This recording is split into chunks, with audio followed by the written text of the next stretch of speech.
Hey guys, welcome to Chat with Pat. So today I want to talk about the reason why a teardrop is the superior recreational vehicle. So like in comparison to like a van or a I don't know, a caravan, camper, whatever you like. So the first reason I think that it's better, it's like the size, right? It's so small that you can easily find a space everywhere, even if it's full. Like now in the vacation time, you easily get a space. Even you can go to the tent area, right? They let you stay there usually, or you can be at the van section. Okay, that's the nicest places usually. But we never had to drive away, right? And we have seen people who had like those big, let's say 13-meter RVs or so.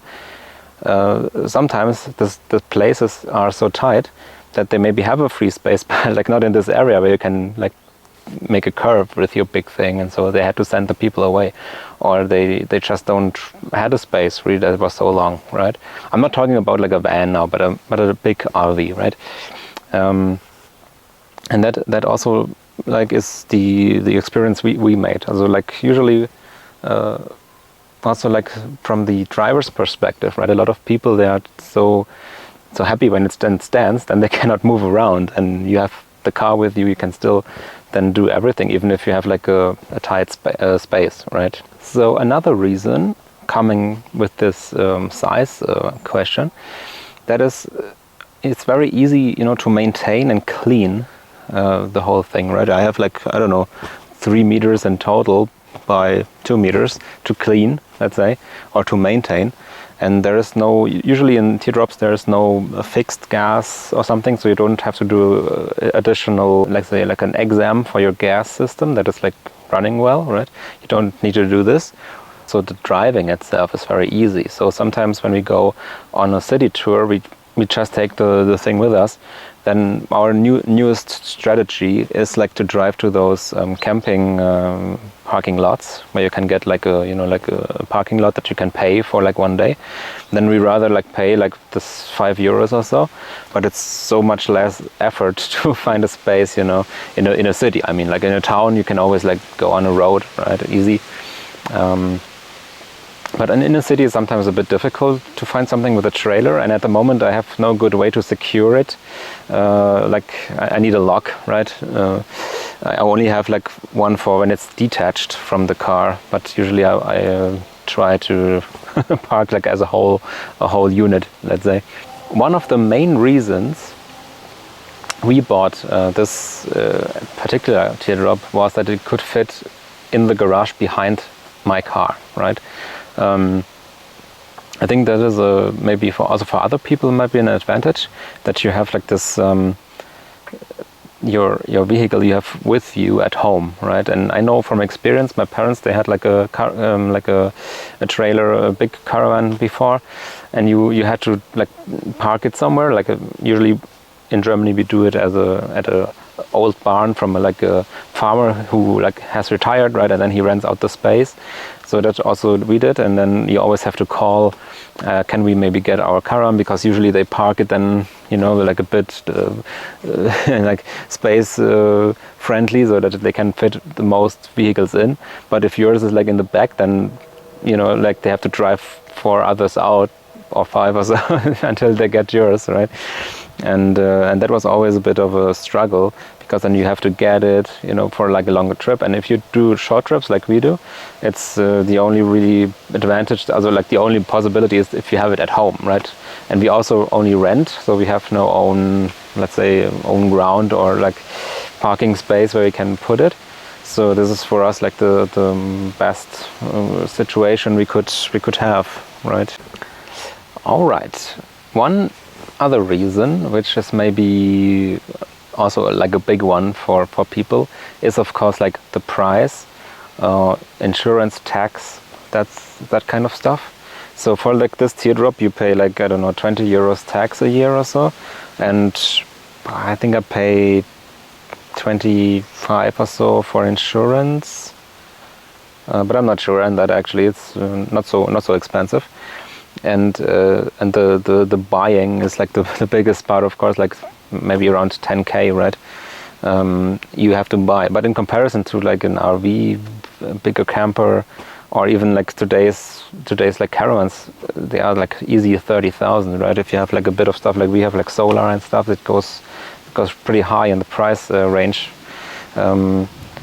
So then there's the question, like can you like afford, if okay, if you have the money, it's fine, right? But if you really have to think, okay, I'll buy something, and your salary is not that high that it's like really like an issue, and then you buy a new caravan, and then it's make the question, can I afford to do something else other than only use my newly bought trailer or something. And for us, it's like, of course, we like to use it, but if it stands a year in the garage, it's fine for us, right? And in comparison, if you would have spent $500,000 or so, or like, okay, I don't know, like a really lot of money for like a, like a mobile home, like a van or RV or something, then I think the question would not so easy to be answered if it stands a year in the garage, right? It's a difference then, right? So now let's come to some hard points. So I think, it may look small, but I can show you later when you build up your additional tents and stuff, you have a lot of space. Okay, maybe you can argue that like the camper is quicker, but on the other hand, when you have like only a camper, then you have to always take everything with you when you want to drive away somewhere, right? So we can like set up a base camp, let's say, then we add some tents to it. Then we have still the car to drive around or go shopping or something like that. And this, I think, you miss when you have an RV, right? And we were in a van once, and it was so tight. Actually, it was also not really fun to move in there. So if it rains, you also are stuck in a tight space. Like you could argue with the Teardrop, right? But when I add like a tent in the back and here, then it's also quite spacious in one thing, right? And the advantage is really that you have your car that you kind of like driving. And we had rented a big RV once, and I was driving a lot of transporter in my work life, and it really felt like a big transporter, overweight, right? And not a nice ride, actually. There was nothing good in it, no good audio system or something. And here you have your car that you like, and you can also then do a day trip from the campsite out, right? So I think this is also a big advantage. Another reason is the additional load that you have in a Teardrop. So like in Germany, we have like this rule. It's like up to 750 kilo. It's like the max load at the moment. So you can drive 100, right? But the trailer itself is already like, let's say it's allowed to have 1400 kilos. So then you only are allowed to like drive 80. It's like a bit different in like how it's handled. But the total load of this particular Teardrop is 2.1 tons. So in general, you could like still, with the 400 kilo it has like empty, you could still like load 1500 kilos on top of that. So 1.5 tons additional load. And from experience, like all the things you can buy for 3.5 tons in Germany at least, it's like the thing is with the driver license, right? So with the normal driver license, which most people have, you're allowed to drive like 3.5 tons, as a van, for example, or in the combined load car plus trailer. So my car has like around 1200, 1300 kilos, and this thing has, let's say, 500 empty. It can be at the moment 750 kilos.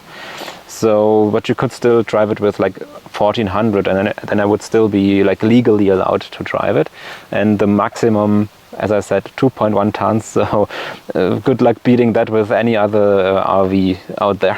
And one last thing I prepared is the future-proof and the fuel consumption, right? Because I would say like now getting electricity cars getting a bit more, let's say, popular.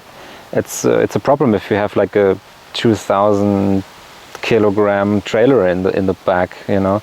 And even I heard like with the Kulba, someone who had a Tesla and drove like the Kulba in the back, and it's like 50% more battery usage, right? And I also have like in comparison, I think usually my car has like 6.5 liters or so without a trailer, and I easily need 9 to 10 liters when I have the trailer. So it's more, no question, right? But I think in general, like it's way more future-proof to have like a smaller, you know, trailer or car in general. Hey guys, one more thing I forgot to mention, it's more like a fun thing, is actually the coolness factor of the thing. So, you know, in all my years when I was camping, also like with my parents when I was a kid, right, and everything, we as I said, we rented like this big RV, we rented a caravan, trailers and stuff.